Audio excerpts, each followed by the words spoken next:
our next stop, if anybody wants to come on the dawn and so let me tell you a little bit about Atlantic Avenue. Atlantic Avenue cuts across most of Brooklyn.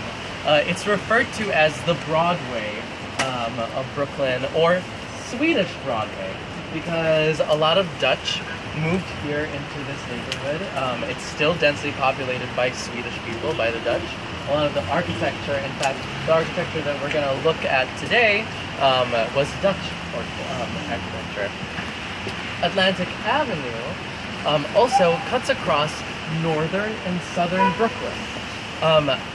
Those areas, you don't hear a lot of people refer to those areas anymore as northern Brooklyn and southern Brooklyn.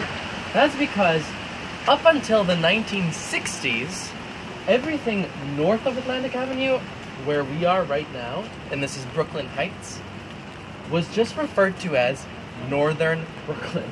Everything south of Atlantic Avenue across the street was South Brooklyn. That's a lot of land that's just to refer to it as South Brooklyn and North Brooklyn. And the only difference was that anything along the coast over here on the riverbank was called Red Hook. Red Hook still exists, and that was also a prominently Italian neighborhood. But Red Hook before kind of meant the entire region along the river. So everything has gotten a lot more specific. And I'll talk about that and why that was a little later once we get into the neighborhood a little bit.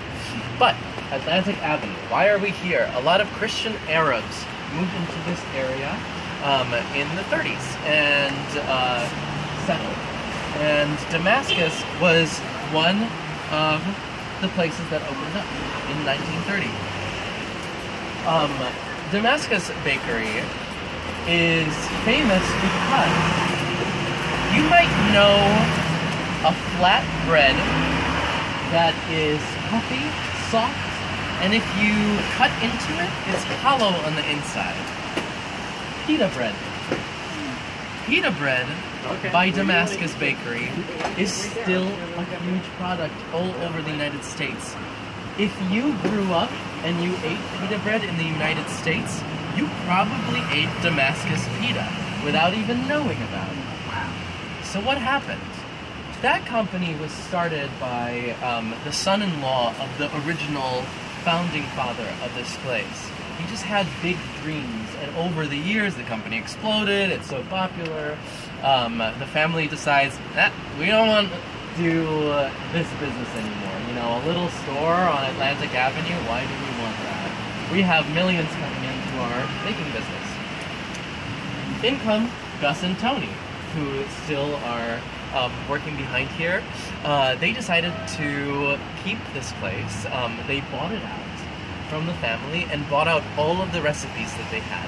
So all of the original recipes of Damascus are still inside. They still make that pita bread, but here, anything with a sticker that says Damascus on it, if you would believe it, was made back there in a little tiny room.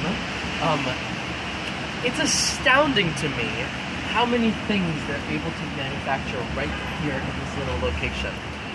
It's that New York dream, you know, You have this little space, you make it work. So let's go in. I'm gonna try a spinach pie, you get your own in there, so. Okay, spinach pie. Let's head on in. Are we gonna still do dinner? You wanna cancel our reservations? Oh my God.